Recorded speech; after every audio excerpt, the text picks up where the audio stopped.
कनकपुर नगर को यदि कोई नाम और प्रभाव से जानता था तो वह था सेठ गोवर्धन लाल। सोनी, बनारस, प्रयाग और अयोध्या के व्यापारी मंडलों में उसका सिक्का चलता था। सैकड़ों व्यापारिक शाखाएं, सैकड़ों नौकर हाथी और रथों की सवारी, बटुए में सोने की मोहरें और आंखों में स्वर्ण सपनों का विस्तार। लेकिन केवल धन नहीं, उसकी हवेली सुवर्ण निवास नगर की शान थी। सुवर्ण निवास एक स्वप्न जैसा भवन था। कनकपुर की हृदय स्थली में खड़ी 3 मंजिला यह हवेली वास्तुकला की बेजोड़ मिसाल थी।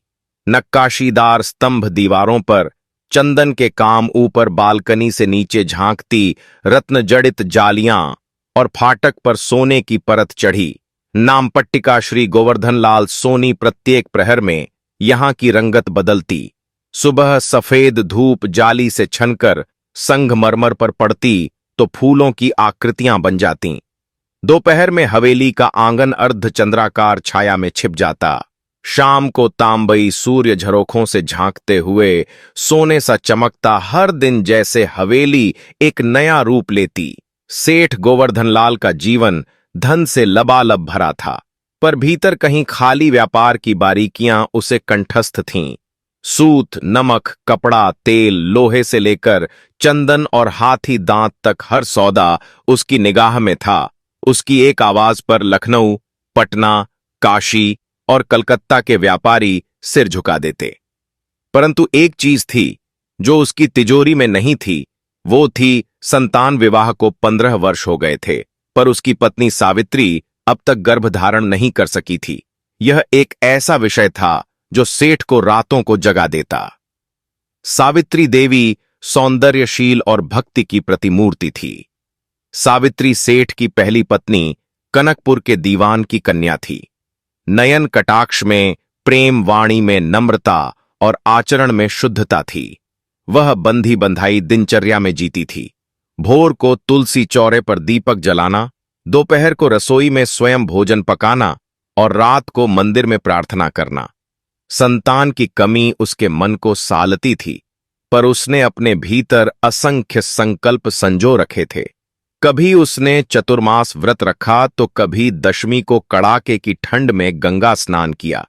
मंदिर की पुजारी ने कहती, सावित्री का हृदय तो स्वयं तपस्विनी सा है, परंतु गोवर्धन लाल वह भीतर ही भीतर थक चुका था। सेठ का संयम अब टूटने लगा था। एक दिन भोजन के बाद उसने सावित्री से तीखे स्वर में कहा, तेरे व्रत, उपवास, पूजा पाठ का कोई लाभ नहीं। जिस स्त्री की कोख बांझ हो वह घर की लक्ष्मी कैसे कहलाए। सावित्री का चेहरा पीला पड़ गया, पर उसने उत्तर में केवल प्रार्थना की।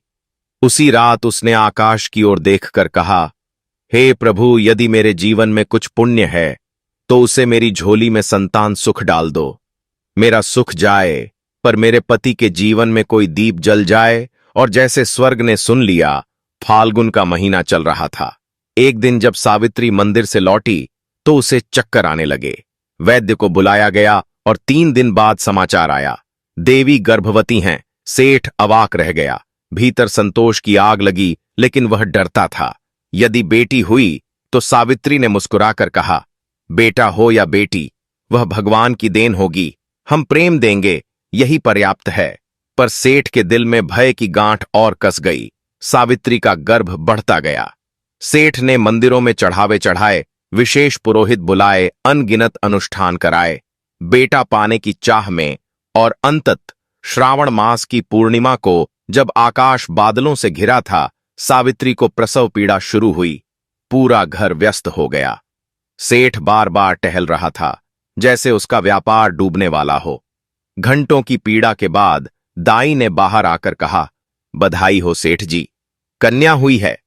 सेठ की आंखें फैल गईं और फिर खबर आई कि देवी सावित्री अब इस संसार में नहीं रहीं। वहां सन्नाटा छा गया। किसी ने बच्ची को सेठ की गोद में देने की कोशिश की, पर सेठ ने एक झटके से मुंह फेर लिया और बोले, ये अशुभ है, ये मेरी लक्ष्मी को खा गई। बाहर लोग जश्न की तैयारी कर रहे थे। भीतर मातम छा गया। अगले दिन सावित्री का अंतिम संस्कार हुआ। चंदन की चिता जलती रही और गोवर्धन लाल का मन भी राख हो गया। उसके लिए वह बच्ची अब उसकी पत्नी की हत्यारिन थी। किसी ने उसे गौरवी नाम दिया, शायद इसलिए कि वह गौरवशाली मां की संतान थी, लेकिन सेठ के लिए वह केवल एक बोझ थी। वह बच्ची मां के आंचल की जगह नौकरानी की गोद में पली, बिना लोरी, बिना काजल के, बिना पिता की मुस्कान के। गौरवी जब रोती तो हवेली की दीवारें उसका साथ देती थीं, कोई उसे चुप कराने नहीं आता। जब वह हंसती तो हंसी भी दीवारों से टकराकर लौट जाती।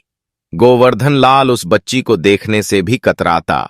लोग कहते थे, धन्य है सेठ जी, इतनी दौलत है, पर कोई नहीं जानता था कि उस दौलत के बीच एक पिता ने अपनी आत्मा को जला दिया था।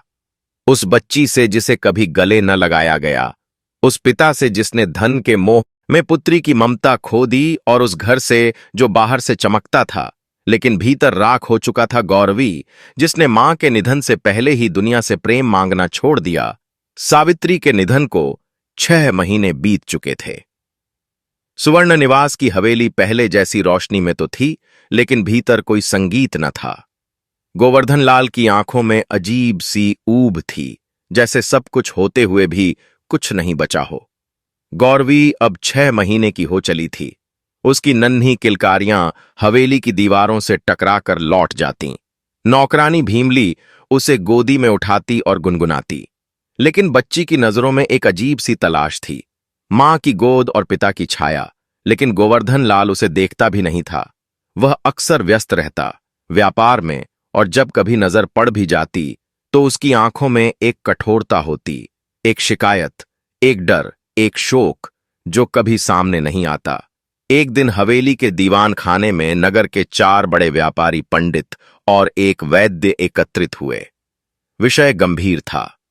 सेठ के पुनर्विवाह का पंडित रमापति बोले, सेठ जी, जीवन एक बार मिलता है।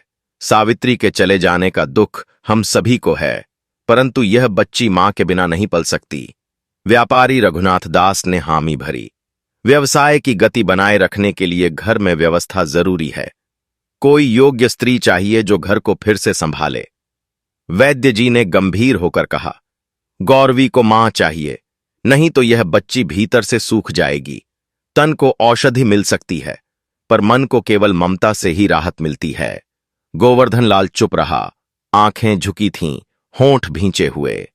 भीतर जो बात वह जानता था वह ये कि वह इस बच्ची से पहले ही रिश्ता तोड़ चुका था। लेकिन समाज की बातों और हवेली के सन्नाटे के बीच सेठ ने सिर हिलाया। ठीक है, विवाह होगा। रत्ना ठाकुर महेंद्र सिंह की कन्या थी। बलिया के एक टूटते हुए ठाकुर परिवार की सुशिक्षित, तेज तर्रार बेटी रूप में तेज था। चाल में गरिमा और वाणी में वो कसैलापन जो धीरे धीरे दिल को चोट पहुंचा जाए। उसका परिवार आर्थिक रूप से संकट में था, लेकिन रत्ना की महत्वाकांक्षाएं बहुत बड़ी थीं। कनकपुर के सबसे बड़े सेठ की दूसरी पत्नी बनना उसके लिए एक सुनहरा द्वार था। समाज में सम्मान, धन का अधिकार और एक हवेली की रानी बनने का अवसर शादी सादगी से हुई। कोई बाजा नहीं, कोई ढोल नहीं। सेठ स्वयं उत्साहहीन था। रत्ना के लिए यह आश्चर्यजनक था, पर उसने समझ लिया कि यह पुरुष अब प्रेम नहीं करेगा, लेकिन धन, नाम और हवेली मेरी होगी। साथ में एक और साया था, गौरवी रत्ना। जब पहली बार सुवर्ण निवास में प्रवेश कर रही थी, पालकी से उतरते ही उसके कानों में एक हल्की सी हंसी की आवाज आई। सामने आंगन के एक कोने में बैठी बच्ची हाथों में एक लकड़ी की गुड़िया पकड़ हंस रही थी। भीमली ने झुककर कहा, मालकिन, ये बड़ी बेटी है, गौरवी माता सावित्री की संतान। रत्ना के माथे की रेखाएं तन गईं। सावित्री, हां वही, जो इस बच्ची को जन्म देकर चल बसीं। रत्ना की नजर गौरवी पर गड़ी रही न। मासूमियत ने उसे छुआ न, बच्ची की निष्पाप मुस्कान ने।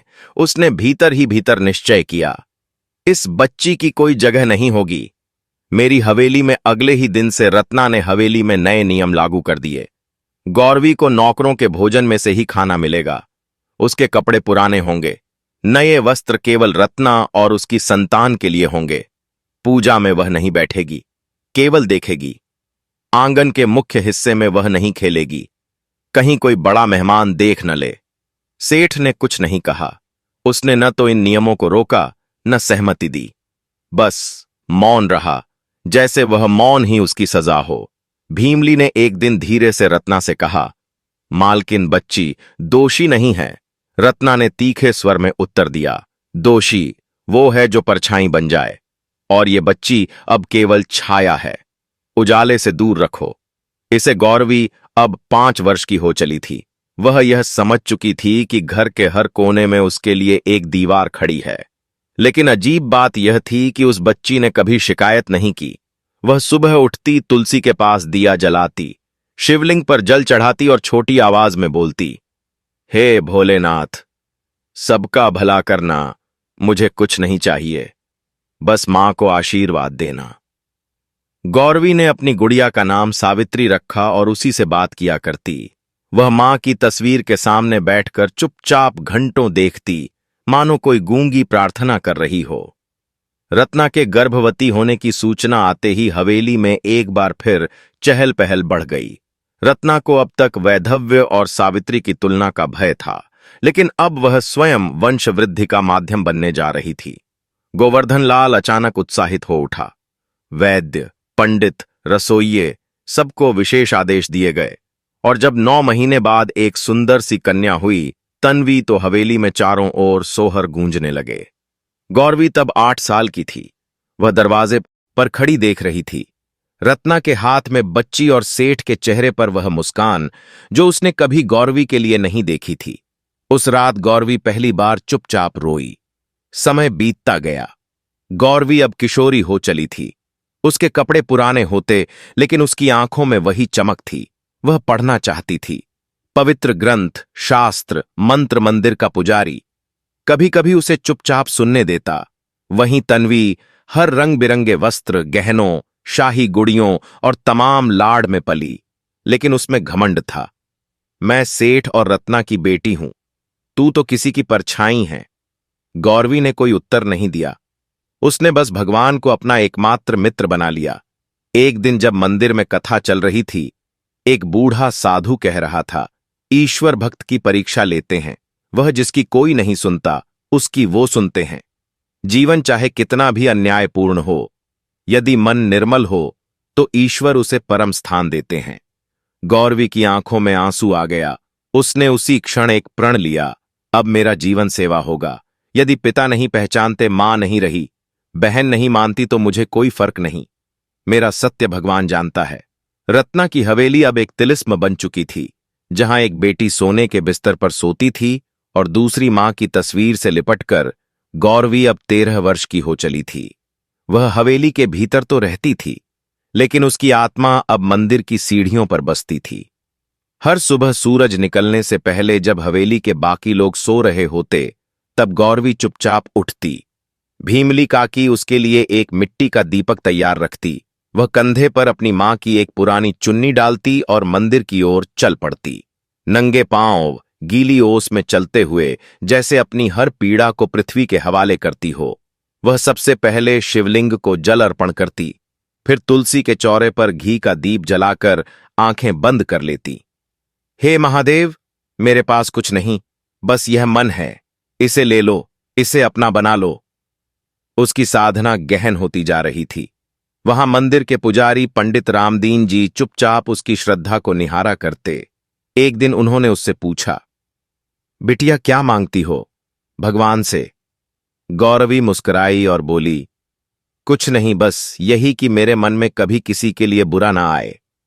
पंडित जी ने उसके सर पर हाथ रखा। बिटिया, यही तो सबसे बड़ा वरदान है। हवेली के ऊपर काले बादलों ने डेरा डाल लिया था। तेज हवाएं दरवाजों को पीट रही थीं। तन्वी को डर लग रहा था। वह रत्ना की गोद में दुबकी हुई थी और गोवर्धन लाल खिड़की से बाहर देख रहा था, जैसे कोई तूफान उसके भीतर भी उमड़ रहा हो। उसी समय बाहर फाटक पर 3 बार जोर की दस्तक हुई। ठक ठक ठक।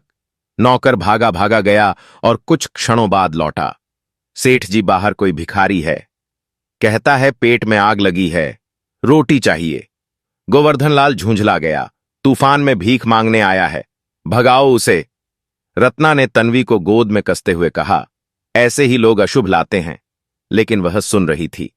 गौरवी वह चुपचाप अपने कमरे से निकली। भीमली काकी को बुलाया। कुछ बची हुई रोटी और उबला चना होगा तो दे दो। भीमली ने थाली सौंपी। और गौरवी दरवाजे तक पहुंची। बाहर खड़ा था एक भिखारी। वह भिखारी औसत कद का था, पर बेहद दुर्बल, जैसे वर्षों से चला हो। उसके कपड़े फटे हुए, बाल उलझे हुए, आंखें गहरी और चमकती हुई, जैसे अंधेरे में भी कुछ देख सकती हों। उसने थाली की ओर नहीं देखा, वह बस गौरवी की आंखों में देखता रहा। गौरवी ने थाली उसकी ओर बढ़ाई। लीजिए, और कुछ नहीं है मेरे पास। भिखारी ने थाली हाथ में ली, फिर बोला, तुमने आज अन्न नहीं दिया, मानवता दी है। गौरवी थोड़ी झिझकी। आप कौन हैं? भिखारी मुस्कुराया। जो भूखा है वही सबसे पहले सत्य जानता है। और यह कहकर उसने खाना खाया, फिर झुककर उसके चरणों को छू लिया। गौरवी चौंकी। आप ये क्या कर रहे हैं? भिखारी ने गंभीर स्वर में कहा। जिसके मन में ईश्वर बसता है, उसके चरणों में नम्रता स्वाभाविक है। यह कहकर वह तूफानी रात में गायब हो गया। अगली सुबह तन्वी ने देख लिया कि भिखारी को खाना गौरवी ने दिया था, और वह रत्ना के पास जा पहुंची। मां, दीदी ने भिखारी को अपने हाथ से खाना दिया। मैंने देखा रत्ना की त्योरियां चढ़ गईं। उसने हवेली भर में शोर मचवा दिया। यह वही लड़की है जो जननी को खा गई। अब भिखारियों से मेलजोल रखेगी। सेठ को बुलाया गया। गोवर्धन लाल ने गौरवी को दरबार में बुलवाया। तू उस भिखारी से बात क्यों कर रही थी? वह कोई आम आदमी नहीं था। गौरवी चुप रही, फिर बोली, पिताजी, मैंने तो उसे बस खाना दिया और कुछ नहीं। सेठ के चेहरे पर कठोरता उतर आई। अब से इस हवेली के बाहर तुम्हारा कोई वास्ता नहीं होगा, और अगर दोबारा किसी अजनबी से बात की तो वह वाक्य अधूरा रह गया। लेकिन गौरवी को सब समझ में आ गया था। 3 दिन बीत गए। उस रात गौरवी फिर मंदिर गई। इस बार वह पूजा नहीं कर रही थी, बस बैठी थी चुपचाप। तभी उसी मंदिर की सीढ़ियों पर वही भिखारी फिर से आ गया। उसने आकर कहा, तुम दुखी हो? गौरवी ने उसकी ओर देखा। नहीं, पर समझ नहीं आता कि भगवान क्यों चुप हैं। भिखारी ने हंसते हुए कहा, भगवान कभी चुप नहीं होते। बस जब कोई पूरी सच्चाई से पुकारता है तभी वे उत्तर देते हैं, और तुम्हारी पुकार बहुत निकट है। गौरवी ने पहली बार भिखारी की आंखों में कुछ पहचाना, एक रहस्य। वह कोई साधारण भिखारी नहीं था। उस रात गौरवी ने पूछा, आपका नाम क्या है? भिखारी ने मुस्कुराकर कहा, शरण।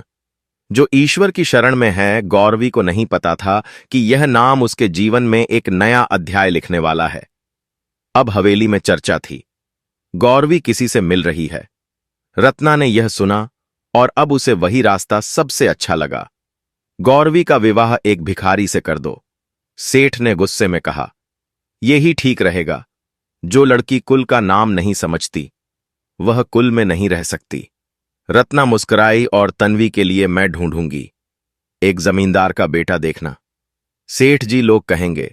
रत्ना देवी ने दोनों बेटियों का विवाह किया, पर किस स्तर पर गौरवी को नहीं पता था कि उसकी भक्ति, करुणा और निस्वार्थ सेवा उसे एक ऐसे निर्णय की ओर ले जा रही थी जहां उसकी शादी एक भिखारी से तय कर दी जाएगी, उसी से जिससे उसका मन धीरे धीरे जुड़ने लगा था। उधर शरण भी केवल भिखारी नहीं था, उसकी पहचान उसका बीता हुआ जीवन। सुवर्ण निवास की बैठक में एक रात सभा हुई। रत्ना, सेठ, गोवर्धन लाल और नगर के कुछ बुजुर्ग बैठे थे। विषय था गौरवी का विवाह। रत्ना ने प्रस्ताव रखा, सेठ जी, इस लड़की की बातें अब समाज में चर्चा बन चुकी हैं। वह मंदिरों में समय बिताती है, भिखारियों से मेल झोल रखती है। इससे पहले कि लोग हमारे कुल पर उंगली उठाएं, इसका विवाह किसी दूर के गांव में करा देना उचित होगा। सेठ ने धीमे स्वर में कहा, किससे? रत्ना ने मुस्कुराकर कहा, उसी भिखारी से जो रात को द्वार पर आया था। कहते हैं नाम है शरण। सभा में खामोशी छा गई। एक बुजुर्ग ने धीरे से टोका, पर वो कौन है? उसका कुल, उसकी जात, उसका काम धंधा? रत्ना बोली, वो कुछ भी हो, पर गौरवी के लिए उससे बेहतर कौन होगा? एक भिखारी के साथ जाने से हमारी इज्जत तो बचेगी। सेठ ने आंखें मूंदी और कहा, हां, शादी होगी 1 सप्ताह में, और तब से इस लड़की से हमारा कोई नाता न रहेगा। जब भीमली ने यह सब गौरवी को बताया, वह चुप रही। चेहरे पर न आश्चर्य था न डर। उसने धीमे स्वर में कहा, यदि यही मेरे भाग्य की रेखा है तो मैं उसे मिटाना नहीं चाहती। बस भगवान मेरा आत्मसम्मान बचाए। शादी की तैयारियां नहीं थीं, बस इंतजार था उस अपमान का जो हवेली गौरवी को देना चाहती थी। तन्वी की सहेलियां कहतीं, एक भिखारी से विवाह कितनी शर्म की बात है, वो तो सेवकों से भी नीची हो गई। गौरवी सब सुनती और चुप रहती। हर अपमान उसके भीतर आग नहीं बनता, एक तपस्या बनता गया। अष्टमी की रात थी। चांद अधूरा था और हवेली की छत पर भी अधूरा उजाला फैला हुआ था। सभी लोग एक संकरी गली के बाहर एक छोटे शिव मंदिर में पहुंचे। न कोई ढोल, न शहनाई, न स्वागत। बस दो व्यक्तित्व आमने सामने। गौरवी एक साधारण साड़ी में मां की चूड़ियां पहने, आंखों में आंसू और माथे पर विश्वास, और सामने खड़ा था शरण, वही भिखारी, लेकिन अब उसकी आंखों में कुछ और था। गौरव, सहजता और एक असाधारण धैर्य। पंडित जी ने पूछा, कन्यादान कौन करेगा? सेठ ने मुंह फेर लिया। भीमली आगे बढ़ी और बोली, मैं करूंगी, मैंने इसे गोद में पाला है। विवाह के फेरे शुरू हुए। गौरवी हर मंत्र में एक व्रत ले रही थी। मैं सहूंगी अपमान पर अपनी आत्मा को नहीं तोड़ूंगी। मैं इस व्यक्ति को पति नहीं, एक तपस्वी समझूंगी। मैं खुद को ईश्वर की देन मानूंगी, बोझ नहीं। मैं हर वचन की रक्षा करूंगी, चाहे दुनिया कुछ भी कहे। शरण ने कोई वचन नहीं लिया, केवल गौरवी की ओर देखा, मानो आंखों से कह रहा हो, आज से तुम अकेली नहीं हो। विदाई के समय हवेली के बाहर न कोई हल्दी लगी, न कोई मंगल गीत गाया गया। रत्ना ने ताना मारा, आज से यह हवेली तेरे लिए बंद है। भिखारिन बन गई, अब उसी की दुनिया में जाना। तन्वी ने दूर से मुस्कुराते हुए कहा, भूल मत जाना दीदी, ये हवेली तुम्हारा सपना नहीं, बस तुम्हारा अतीत है। गौरवी ने कोई उत्तर नहीं दिया। उसने हवेली की देहरी पर झुककर केवल इतना कहा, मां, यदि मेरी आत्मा में सत्य है तो एक दिन यह संसार मुझे मेरी पहचान लौटाएगा। भीमली ने उसकी पीठ पर हाथ रखा और धीरे से कान में कहा, बिटिया, तुझे देख के मैं कह सकती हूं भगवान स्वयं तेरे साथ चल रहे हैं। शरण उसे लेकर शहर से कुछ मील दूर एक छोटी सी झोपड़ी में ले गया। गांव गोवर्धनपुर में वह झोपड़ी टूटी फूटी थी, लेकिन उसके बाहर तुलसी चौरा था। भीतर एक पीतल का दीपक और छत पर भगवान शिव की मूर्ति, वही जिनसे गौरवी बचपन से प्रार्थना करती आई थी। शरण ने उससे कहा, मैं भिखारी हूं, लेकिन मेरा धर्म है कि जो साथ आया है उसे दुख न होने दूं। गौरवी ने मुस्कुराकर उत्तर दिया, धन या हवेली नहीं चाहिए, सिर्फ सच्चाई चाहिए। गोवर्धनपुर में अब गौरवी और शरण का जीवन साधारण लेकिन शांत था। एक झोपड़ी, दो मिट्टी के घड़े, तुलसी का चौरा और एक ही रसोई, लेकिन उसमें झूठ नहीं था, दिखावा नहीं था। गौरवी सुबह पूजा करती, झोपड़ी के बाहर पत्तों से आंगन बुहारती, फिर गांव की बूढ़ियों को काढ़ा बनाकर पिलाती। शरण गायों की सेवा करता, छोटे बच्चों को पढ़ाता और शाम को भजन गाता। एक दिन गांव के मुखिया ने गौरवी से कहा, बहुरानी, तुम्हारे जैसे लोग अब नहीं मिलते जो झोपड़ी को भी मंदिर बना दे, वही सच्ची गृहस्थी है। गांव के बाहर एक मंदिर था, जीर्ण अवस्था में। लोग कहते थे, इस मंदिर को कोई छूता नहीं, वर्षों से सूना पड़ा है। गौरवी ने देखा, टूटा द्वार, दीवारों पर जाले और शिवलिंग पर धूल की परत। उसने शरण से कहा, हम इसे फिर से सजाएंगे, जैसे मेरे मन को ईश्वर ने सजाया है। शरण मुस्कुराया, जिस दिन शिवलिंग पर तुम्हारे हाथों से पहला जल चढ़ेगा, उस दिन इस गांव का भाग्य भी बदल जाएगा। उसी रात गौरवी मंदिर की सफाई कर रही थी। शरण दूर से उसे देख रहा था। उसके चेहरे पर एक अलग ही प्रकाश था। गौरवी ने शिवलिंग पर जल चढ़ाया और मंत्र पढ़ने लगी, ओम नमः शिवाय। और तभी एक वृद्ध व्यक्ति वहां आया, साधारण धोती में, पर आंखों में चमक। वह सीधा शरण के पास गया और बोला, तुम्हारे पिता की हालत बहुत खराब है, शरण घर लौट चलो। गौरवी ने चौंक कर देखा, पिता ये कौन है? शरण चुप रहा। वृद्ध ने कहा, तुमसे नहीं छिपा सकते, अब यह कोई भिखारी नहीं, मुंबई के उद्योगपति श्री विनायक रॉय का इकलौता पुत्र है। करोड़ों की संपत्ति का उत्तराधिकारी गौरवी हतप्रभ थी। शरण ने गहरी सांस ली और कहा, हां, मैं वही शरण हूं जिसने धन, सत्ता, महल सब छोड़ दिया क्योंकि उसमें मुझे सच्चा सुख नहीं मिला। मेरे पिता ने कहा था, धन तुम्हें दे सकता है, ऐश्वर्य पर नहीं दे सकता। श्रद्धा, सेवा और प्रेम, मैं उसे खोजना चाहता था और वो मुझे तुम में मिला। तुमने मुझसे कुछ नहीं छिपाया और न ही कभी जताया कि तुम कोई धनिक हो। यही तो सच्चा तप है। शरण मुस्कुराया। अब अंधकार में डूब रही थी। व्यापार ठप्प हो चुका था। जिन व्यापारिक साझेदारों पर विश्वास था, उन्होंने कर्ज नहीं चुकाया। चिट्ठियां आ रही थीं, भुगतान करें, नहीं तो जमीन जब्त होगी। रत्ना अब चिंतित थी। तन्वी के लिए जो जमींदार लड़का तय किया गया था, वह रिश्ता टूट चुका था। तन्वी ने पूछा, मां, क्या अब हम भी गरीब हो जाएंगे? रत्ना झल्ला उठी। सब उस गौरवी की वजह से हुआ। वो गई और साथ में हमारा भाग्य भी ले गई। सेठ अब टूटा हुआ दिखता था। न वो घमंड, न तेज बैंक की ओर से एक पत्र आया। अगर 15 दिन में ब्याज नहीं चुका पाए तो हवेली और संपत्ति जब्त कर ली जाएगी। सेठ ने माथा पकड़ा। रत्ना ने पुकारा, अब तो कोई रास्ता नहीं बचा। सेठ ने धीमे से कहा, शायद एक रास्ता बचा है। गौरवी। रत्ना चौंकी। तुम उसी लड़की के आगे हाथ फैलाओगे? सेठ ने थकी हुई आंखों से जवाब दिया, वो लड़की नहीं, शायद मेरी अंतिम संतान है जो मेरा अंत न होने दे। गोवर्धन लाल और रत्ना पहली बार गोवर्धनपुर आए बिना रथ, बिना शान के पैदल। जब झोपड़ी के बाहर पहुंचे, गौरवी तुलसी के पास बैठी भजन गा रही थी। भोलेनाथ, जो खो गया उसे स्वीकार करूं, जो मिला है उसे संजो लूं। उसने पिता को देखा, झुके हुए कंधे, पछतावे से भरी आंखें। रत्ना पीछे खड़ी थीं, आंखें नम। सेठ ने धीरे से कहा, गौरवी, क्या तू हमें क्षमा कर सकती है? गौरवी चुप रही, फिर हाथ जोड़े और बोली, मैंने आपको कभी दोषी नहीं माना, सिर्फ वक्त को माना।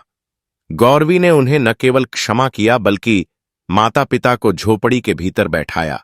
भीमली काकी ने ताजा दही चिवड़ा परोसा।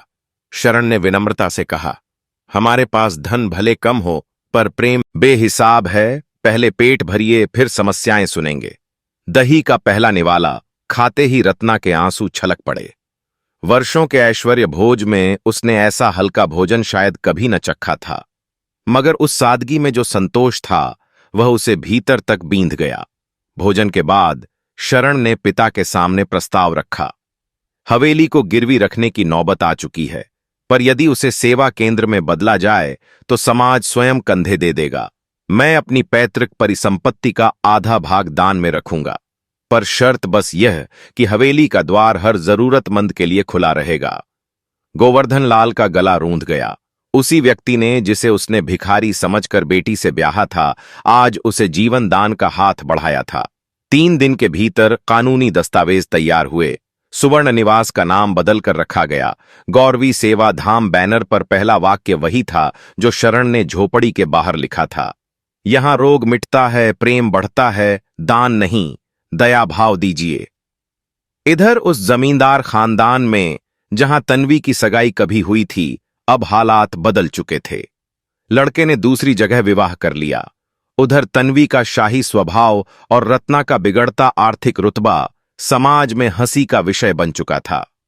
एक शाम जब पिता माता गांव जा चुके थे, तन्वी ने अपनी अलमारी से महंगी रंगीन साड़ियां, मोगरा सुगंधित इत्र, कांच की चूड़ियां पर पहनाने वाला उत्साह खो चुका था। आईने में उसे अपना चेहरा फीका लगा। उसे पहली बार याद आया कि दीदी के पास तो कभी नया कपड़ा तक नहीं था, फिर भी वह आईने के बगैर ही मुस्कुराती थी। सुदूर मंदिर की घंटी सुनते सुनते तन्वी ने मन ही मन स्वीकार किया, मेरी खरोशी बाहरी चीजों पर टिकी थी, दीदी की खरोशी भीतर के ईश्वर पर। अगली सुबह वह अपने घोड़े पर सवार हुई और उसी रास्ते पर चली जहां पिता माता गए थे। गोवर्धनपुर गांव के समीप नीम के पेड़ तले सेवाधाम का औजार घर बन रहा था। गौरवी ईंटें उठाकर श्रमिक महिलाओं के साथ दीवार पर गारा थोप रही थी। घोड़ा रुकते ही तन्वी ने उतरकर पुकारा, दीदी। दीदी। गौरवी ने गर्दन उठाई। धूल सने कपड़े माथे पर, पसीना पर, चेहरे पर वही करुण मुस्कान। तन्वी लपक कर उससे लिपट गई। वर्षों का अहंकार, जलन और बहन विरह कराह बनकर फूट पड़ा। माफ कर दो मुझे दीदी, मुझे लगा था धन ही सब कुछ है, मैं गलत थी। गौरवी ने कंधों पर हाथ रखकर कहा, जो जान ले कि वह गलत था, उसके भीतर भगवान स्वयं घर बना लेते हैं। आओ हमारे साथ पहली दीवार चढ़ाओ, यही पश्चाताप का सबसे सुंदर मार्ग है। उस दिन तन्वी ने पहली बार भींगे गारे से अपनी चूड़ियां गंदी की, हाथ छिल गए, मगर दिल हल्का हुआ। शरण ने पहल की, पंचगव्य, जड़ी बूटी और योग ध्यान को जोड़कर मुफ्त उपचार, दूर दराज से रोगी, बैलगाड़ियों में आए गरीब, सेठ, साधु, किसान, सब इकसार। गौरवी ने हवेली के में एक विशाल हॉल खोला। सिलाई कढ़ाई, बेसिक गणित और संस्कृत पाठ उद्घाटन दीप तन्वी ने जलाया। जब किसी ने पूछा कौन शिक्षक, तो गौरवी बोली, जिसने सबसे ज्यादा गलतियां की हों वही सबसे बड़ा अनुभव देता है। तन्वी सिखाएगी, क्योंकि उसने अहंकार से लड़ना सीखा है। रत्ना स्वयं रसोई संभालती, जो स्त्री कभी नौकरों पर चिल्लाती थी, अब लकड़ी के चूल्हे पर खिचड़ी पकाती और आग्रह से परोसती। थोड़ा और लीजिए।